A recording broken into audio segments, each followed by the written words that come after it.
First of all, your name? Kat Matrician. Yep, spell your first and last name. K-A-T-M-A-T-R-I-C-I-A-N. Tell me a little about Spirt Acres out here. Well, in 2003, Spirt Acres was founded officially as a horse rescue and sanctuary in a county of Montgomery that has more horses than a state in the United States per a recent equine inventory or census.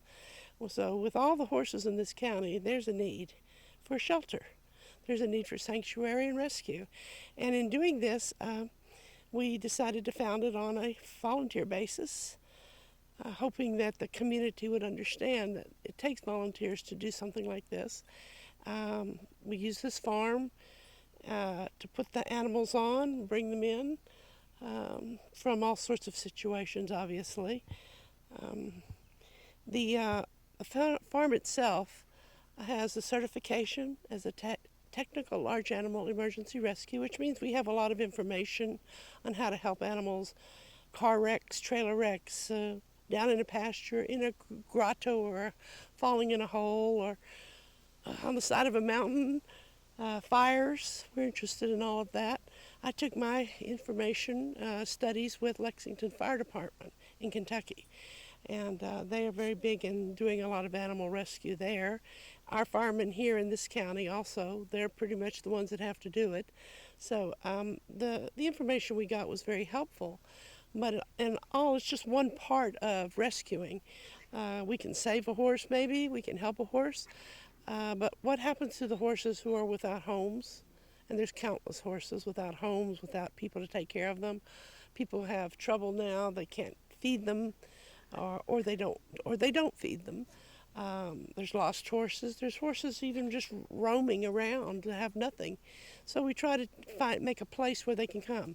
Age is not important. Health is not important. We will do everything we can if we can. There are situations in rescue where you can't. You have to go to a higher level there. But in rescue in general, we do a pretty good job, averaging 50 horses all the time. That means feeding, taking care of their normal needs, whatever that might be. There are horses with special needs, just like people. And then there's all the other things that go into caring for a horse. It could be feet, teeth, eyes. So when you take on rescue, you take on a huge circle of needs. And in doing that as a volunteer group, unfortunately, it is dependent on the community to help. We go to business, we reach out, and we ask, and we do ask, can you help us? Do you have a tractor? Our big old tractor, now 35 years old, is pretty much old. We need a new tractor, so we have to go out to the community and ask. We are not above a good old used tractor. That's not the point. But the point is that when you volunteer, there are no salaries. All the money goes that's ever donated back to the horses. And it is about, that's what you've got. There are no government programs. A lot of people have been shocked thinking that Texas government or the U.S. government must fund this. No, there's no funding for that. You have to work for it. And it comes out of your own resources and everyone around. So that's basically about how it gets its stuff done. The horses are looked for forever homes. If we can find a decent home that wants a horse or two or three and can provide it quality care, which is about all we ask, then and we can make a match. We try to get people, all of our horses, except for maybe one or two to date, since '03, are still with their original owners. So we've done pretty good at that. We're a little more careful. Just because there's a horse that you want doesn't mean you can have it. Not because we're special, but because we know these horses came here without anything, as a rule. And so if they go to you or your home, let's make it special for them and just take care of them. And that's about all there is on adoption. We foster. We also have a sponsorship program, which like a company, we chip in some money monthly for the care of a specific horse, and that's their horse. They can come out and visit it. Everyone at the company, they can come and see it. We send a little newsletter back on it. And Mustang Sally, the mare that we spoke of earlier, she has a sponsor, and she's a professor at the local college here. and she and her mother sponsor that particular horse and have done that for a number of years, and it's a nice program. Tell me about Mustang Sally. Mustang Sally is an American Mustang from the real deal. She's in her 20s. She carries the Bureau of Land Management freeze mark on her neck, and she was out of the Montana area, this mare. Apparently herded up in one of their famous herds years ago when they were selling them at regular sales in America. Came down all the way across, can you imagine, all the way across from the wilds of Montana at about 15 years of age, traveled down the East Coast in a trailer, got to Hearne, Texas, where she was sold. And then her life went bad. And whoever bought Mustang Sally did not know what to do with her, but they got a very cheap horse. This is not a good thing. And because they didn't have their land fenced, they left her in a horse trailer for a year or so. And I guess they watered her and must have given her something to eat, because the trailer was full of feces. Her feet were rotting off. She was diseased. It was a mess. When we got Sally, she had colitis. She had very high anxiety, just a mess, just a terrible mess. And we got her feed back in shape, and we got her wormed over and over and over. There was a crisis there, and slowly got her back in her health, and now she's been with us since '04. Sally came in '04, and she has done very well, but it's just a matter of they got a horse, and then they didn't know what to do with it. Spirt Acres will help educate you. We'll help you come here and just help with the horses, groom and help clean and do things that horses need. See if that's what you really want, a horse. That's one of the things we can do. And the other thing is, maybe you'll find a horse that likes you and you like it. And then the third thing is, you got to decide, do you have that commitment for that animal? It's a huge animal, and it takes a lot. And we tell people, on the average, if you don't have an extra $150 a month, you don't want a horse. That's if you have the place for it. So it's a quickie thing, but Spirt Acres was founded for the need of the horse, and so we focus on that. We do work with community service kids. We have special needs children. We will do anything with anyone that really wants to kind of combine their life with the horse. And I think you benefit from it in the long run. I think there's a positive outcome. Gonna get in the way. Oh. Now, does Rocky head toward us? Rocky has the white face. Okay. The red horse. Tell me a little bit about Rocky now. Well, Rocky's a police horse. He was trained for police work. We believe he's out of Houston, according to what we know. And but he has a chip in his hoof, inside the hoof, not in the on the sole, but up in the foot itself, a floater they call it. And when he's on pavement like that, he can't work. He gets lame. So they just retired him out.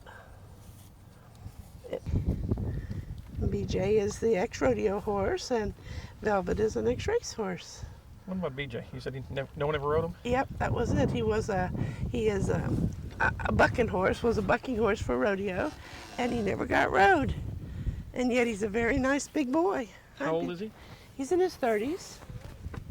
Maybe, Jay, just take that off. You said no one could ride him. No, when they bucked him, he had a way of getting him off.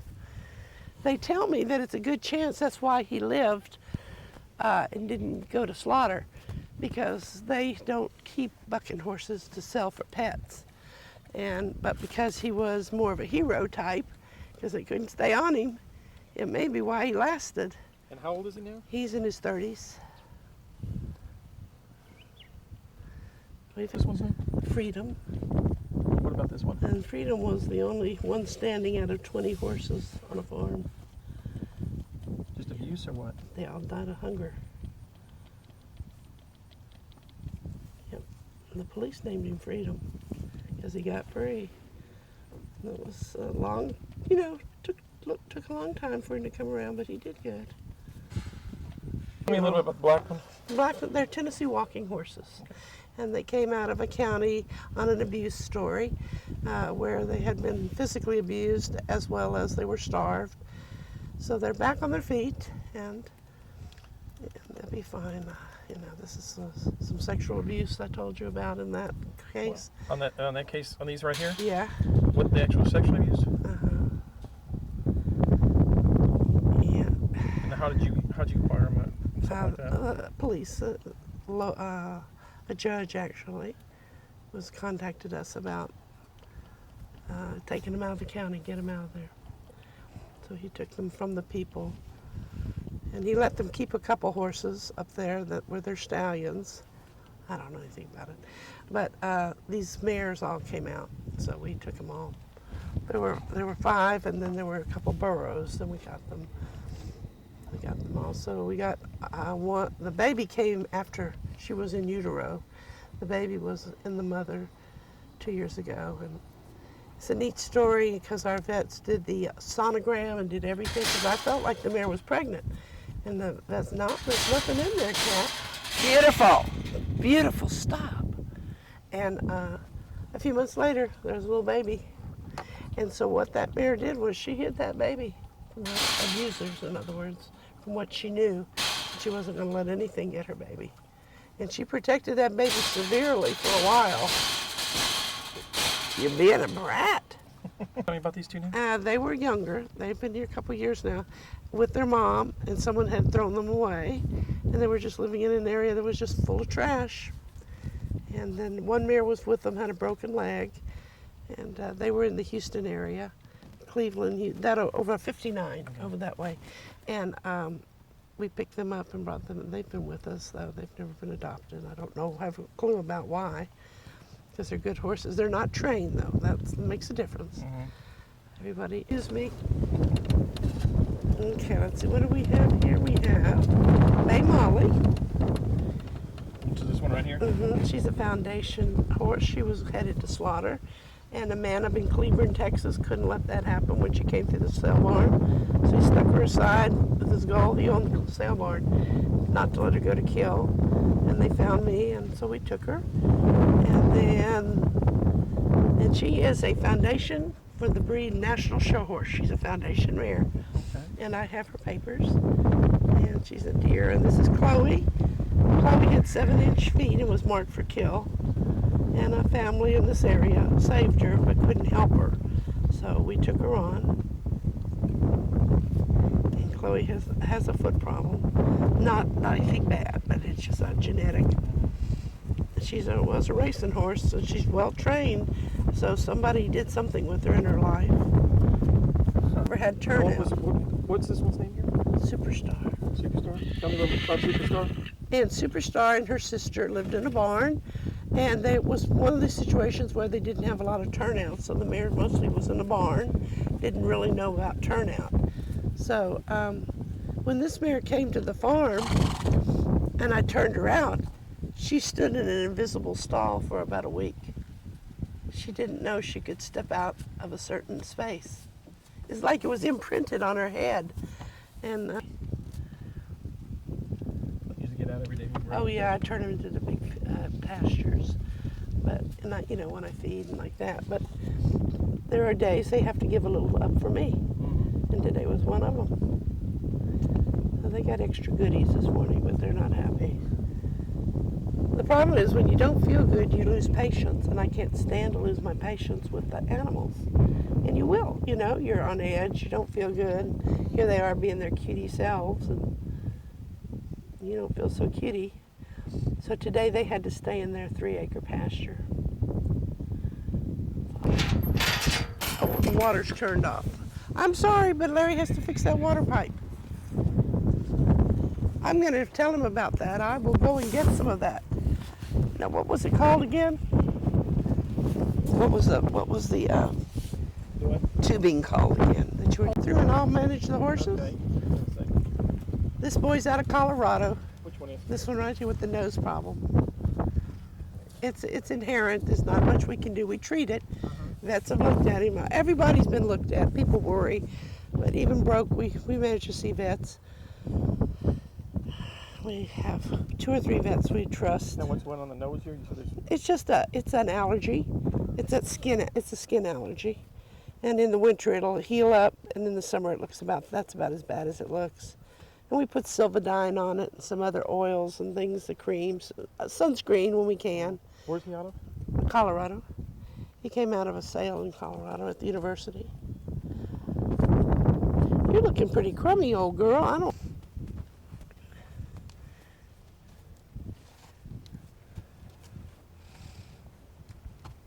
This little mare came out of Grangerland.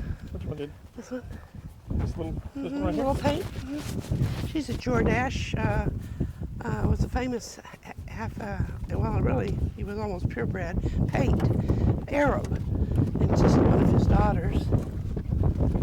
Angel. Of course, her name is Angel. And what was? Tell me a little bit about this one here.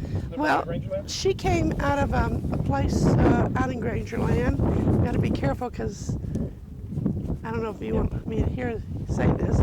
The lady there with the llamas and some other animals and not in such good shape. And I found her someone, Dr. Mock said she'd take her. So she bought her.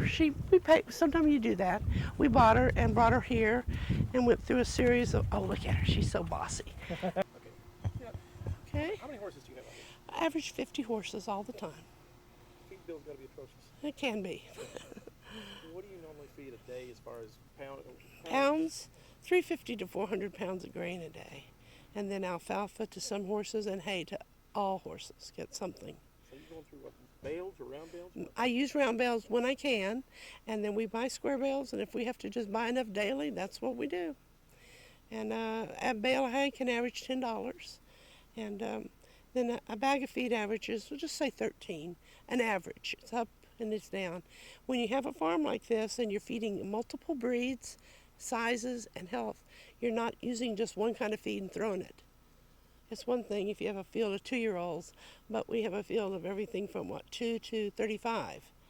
So, you know, we use a lot of what they call equine senior because it's a fine feed in many brands, but it's a fine feed and it feeds a lot of needs. It's easy to digest, and older horses, just like humans, lose their teeth. They've got to have something they can eat, you know. So, but that is what we do. So. Did I say the average price of the feed? Yeah, okay, good. What? So mostly basically donations and such. Yeah, it's all donations. Slow coming in? Yeah, it's been slow, and it's been slow for a few years. And they say that's a sign of the economy and everything, but the animals are still here. So we are not going to back off that. If we do, what happens? There's no place for them to go but to their death. So that's not a in Texas especially, that's not an acceptable thing. How can someone donate to y'all? Well, we have a website, and you have on there some information, and we are updating our website as we speak. But we have PayPal on the website, and plus all our current information, mailing address. Checks are acceptable. We accept just about anything, or we also look for small, like equipment, and if someone has something that they need to, like we don't even have a float, a trailer. We really need a trailer. All those things cost money, and then we give a contribution receipt, so you have that for your taxes, and it can be a very worthwhile thing. So, what is the website? www.spirtacres.org. Right. And you can look there. You're saying, I know the hurricane pretty well tore your arena up over here. Oh yeah, well. So yeah. You need some lumber. Yeah, we need lumber, a post, and something to dig post holes with. Our tractor not being workable, we have augers, but we don't have a piece of equipment to go in the land and redo some of the posts. Some of them are fine, but we did lose about 200 foot of boards. So we've pieced it together so it's okay, but it's falling down. When I did the store, I used to do some training out here and had Yeah. kids out here and everything else. Yeah. Yeah, we use the arena for a lot of different things. The kids ride and people take some lessons, and before you get a horse out of here, you really should ride it if it's rideable. And so we can work with you a little bit, and that we just do. It's not a charge thing. That's just because we want the horse and you to be good. Right. Okay. Partners. So yeah, but we could use some lumber and we could use some manpower. Actually, if some people are open to helping rebuild an arena or things like that, we're open. What about a phone number? Yeah, the main landline is 936-597-5316. And then I'll be glad to give you my cell. because sometimes that works better, is 936-697-1308. And so we have those two numbers. And you're out here pretty much every day out in the barns and everything else? Yeah, except today. You caught me. All right. So, all right.